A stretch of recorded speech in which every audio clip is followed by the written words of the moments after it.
Welcome to a new session of KCC tutorials. तर मुलांनो, आपला आजचा टॉपिक आहे इयत्ता 7वीचा इतिहासाचा तिसरा पाठ धार्मिक समन्वय. या लेसनचा फर्स्ट पार्ट आपण शिकलेलो आहोत. आज आपण सेकंड पार्ट शिकणार आहोत. तर व्हिडिओ स्टार्ट करण्याआधी एक रिक्वेस्ट आहे की जर तुम्हाला आमचा हा आजचा व्हिडिओ आवडला, जर तुम्हाला आमच्या चॅनलची हेल्प होत असेल तर please like, share and comment करायचं विसरू नका.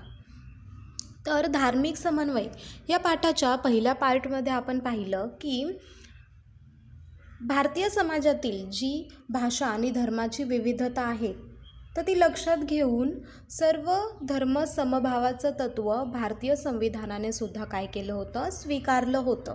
तसंच मध्ययुगीन भारतामध्ये म्हणजेच मध्ययुगामध्ये भारतात धार्मिक समन्वय राखण्याचा प्रयत्न करण्यात आला.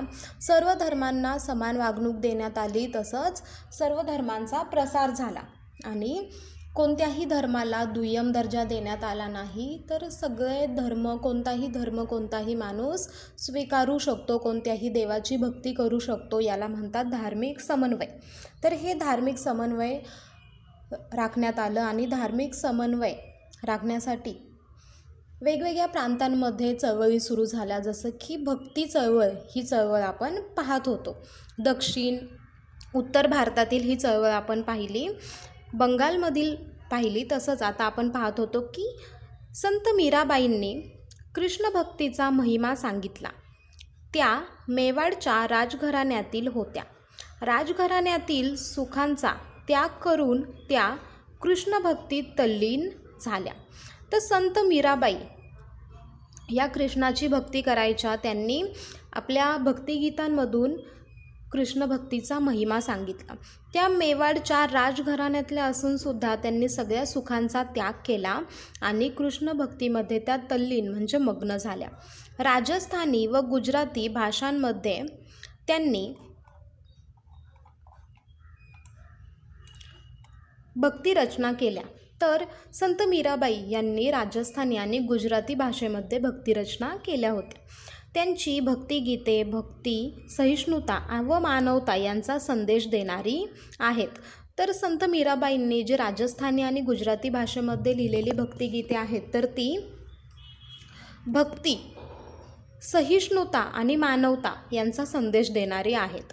संत रोहिदास हे एक महान संत होते. त्यांनी समतेचा व मानवतेचा संदेश दिला. तर संत रोहिदास हे सुद्धा एक महान संत होते. त्यांनी समता आणि मानवता या तत्वांचा संदेश दिला. संत सेना हे एक प्रभावी संत होऊन गेले. हिंदी साहित्यातील महाकवी सूरदास यांनी सूरसागर हे काव्य लिहिले. तसंच संत सेना हे देखील एक प्रभावी संत होते. हिंदी साहित्यातील महाकवी सूरदास यांनी सूरसागर हे काव्य लिहिले. हे काव्य हिंदीमध्ये होतं. कृष्ण भक्ती हा त्यांच्या काव्याचा विषय आहे. तर सूरसागर या काव्यामध्ये कृष्ण भक्तीविषयी काव्य लिहिलेलं आहे. मुस्लिम संत रसखान यांनी लिहिलेली कृष्ण भक्तीची गीते रसाळ आहेत. संत तुलसीदासांच्या रामचरितमानस या ग्रंथात रामभक्तीचा सुंदर आविष्कार झालेला आढळतो. तसंच मुस्लिम संत रसखान यांनी देखील कृष्ण भक्तीची अनेक गीते लिहिलेली आहेत. आणि संत तुलसीदास यांनी रामचरितमानस हा जो ग्रंथ लिहिला आहे तर त्यामध्ये श्रीरामांबद्दल माहिती आहे. त्यामध्ये रामभक्तीचा सुंदर आविष्कार म्हणजे निर्माण झालेला आपल्याला दिसतो. आता याच्यामध्ये आपल्याला सगळं सांगितलं आहे की जसं की धार्मिक समन्वय राखण्यात आला, त्याच्यामधून किती ग्रंथ उदयास आले, किती भाषांचा विकास झाला. कर्नाटकात महात्मा बसवेश्वरांनी लिंगायत विचारधारेचा प्रसार केला. त्यांनी जातीभेदाला विरोध केला. श्रमप्रतिष्ठेचे महत्त्व सांगितले. तर कर्नाटकातील संत महात्मा बसवेश्वर यांनी लिंगायत विचारधारेचा प्रसार केला. तर लिंगायत म्हणजे काय, तर लिंग, जाती, भेद याचा कधीही भेद करू नये, जातीभेद करू नये. तसंच श्रमप्रतिष्ठा म्हणजे काय, तर कष्ट केल्यानेच आपण ध्येयापर्यंत पोहोचू शकतो आणि आपल्याला महत्त्व प्राप्त होतं. तर हे त्यांनी सांगितलं. त्यांचे काय कवे कैलास हे प्रसिद्ध वचन आहे. त्याचा अर्थ श्रम हाच कैलास होय असा आहे. आता काय कवे कैलास हे एक वचन म्हणजे एक वाक्य आहे जे खूप प्रसिद्ध आहे. तर काय कवे कैलास याचा अर्थ आहे श्रम हाच कैलास, म्हणजे की श्रम हाच स्वर्ग आहे. आपल्या चळवळीमध्ये स्त्रियांनाही सहभागी करून घेतले. अनुभव मंडप या सभागृहामध्ये होणाऱ्या धर्मचर्चेत सर्व जातींचे स्त्री पुरुष सहभागी होऊ लागले. आता महात्मा बसवेश्वर हे आपल्या चळवळीमध्ये स्त्रियांनाही सहभागी करून घेत होते. त्यांची जी भक्ती चळवळ होती त्याच्यामध्ये स्त्रिया सहभागी होत होत्या. अनुभव मंडप हे एक सभागृह आहे. या सभागृहामध्ये ज्या धर्मचर्चा होत त्याच्यामध्ये सर्व जातीचे स्त्री पुरुष सहभागी होत, म्हणजे लिंगावरून सुद्धा तिथे भेदभाव होत नव्हता, तसंच जातीवरून सुद्धा भेदभाव होत नव्हता. त्यांनी आपली शिकवण कन्नड या लोकभाषेमध्ये वचन साहित्याच्या माध्यमातून दिली. त्यांच्या कार्याचा समाजावर मोठा परिणाम झाला. तर त्यांनी जी आपली शिकवण दिली ती कोणत्या भाषेत दिली? कन्नड.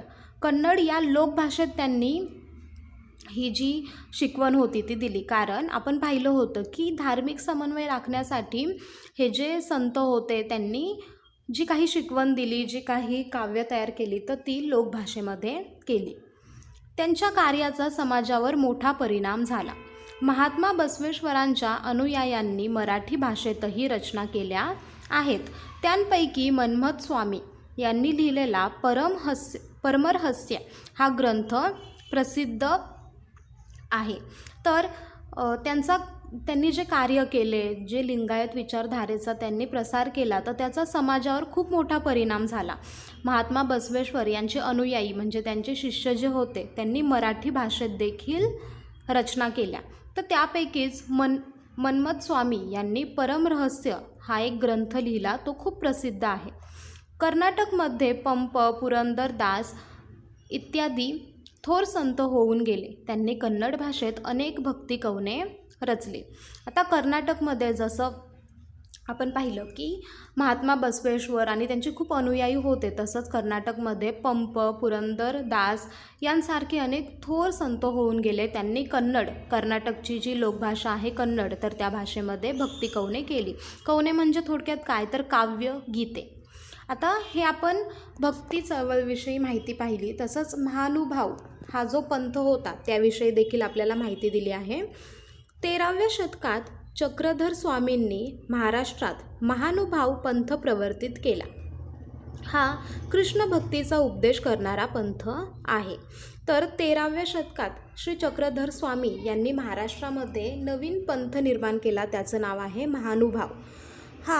महानुभाव हा पंथ कृष्ण भक्तीचा उपदेश करणारा पंथ आहे. श्री गोविंद प्रभू हे चक्रधर स्वामींचे गुरु होते. चक्रधरांच्या शिष्यांमध्ये सर्व जाती जमातींमधील स्त्री पुरुषांचा समावेश होता.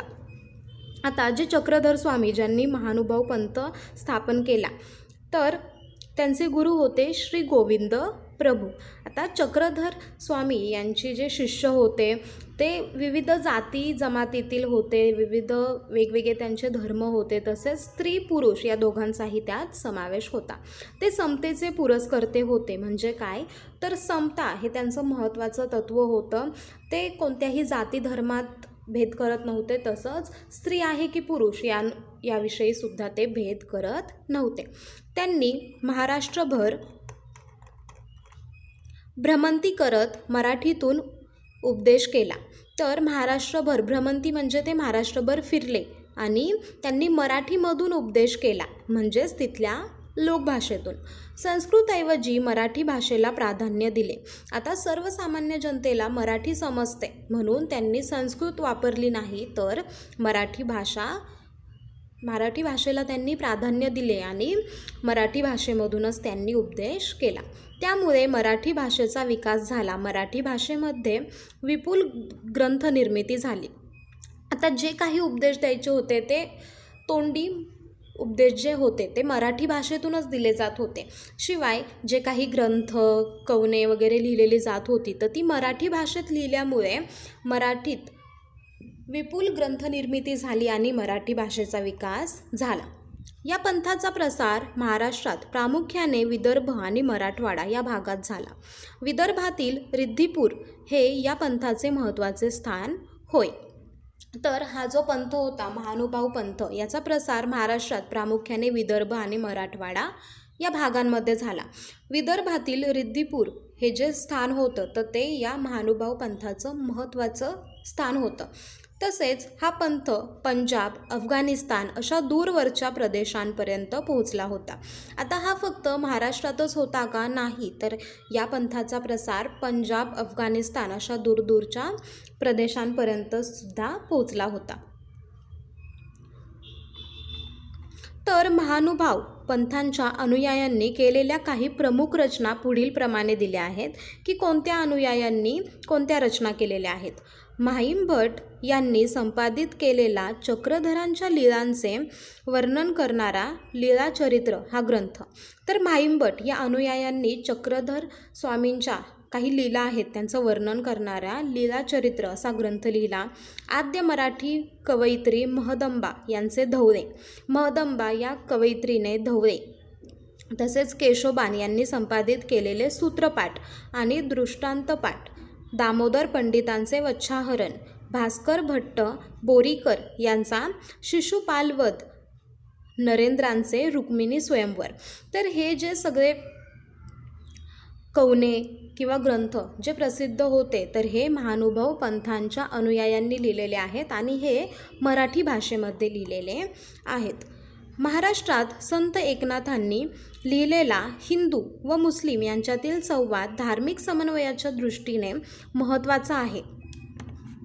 संत शेख महम्मद यांचे शेख महम्मद अविंद, त्याचे हृदयी गोविंद हे प्रसिद्ध वचन या समन्वयाचे एक उदाहरण आहे.